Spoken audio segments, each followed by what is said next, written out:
mimi natamani kwamba kuona watu wanazidi kuweka support kwangu, na mimi natamani kuja kusupport watu wengine, kwa sababu hiyo ndo alama nzuri ambayo nitaweza nikaiacha kwenye dunia, lakini sio kuja kumiliki tu labda magari, kumiliki manyumba, sio alama. Alama kubwa nitakayoiacha kwenye hii dunia ni kusupport watu wengine, kwa sababu hata nikifa watu hawezi kuja kusema wanaangalia magari yangu au wanaangalia nyumba zangu. Mimi nahisi watu wengi wataangalia kitu nilichokiacha alama, watu niliowasupport, watu niliowavusha kwenye matatizo. Hiyo ni kubwa sana kwangu. Yeah. Bwana, mimi nafikiri tuishie hapo. Nafikiri kama kuna chochote unaweza kuzungumza maybe kuhusiana na hii project yenu mpya kwa mashabiki na nini, tuweze kumaliza.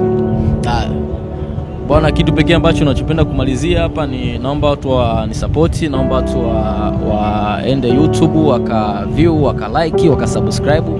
Ni kitu pekee cha kunifanya mimi pia nikapata nguvu na mimi nikawashika watu wengine. Yeah. Social media, Instagram, maybe TikTok, unapatikana kwa jina? Mimi TikTok unapatikana kwa jina la Ludoya.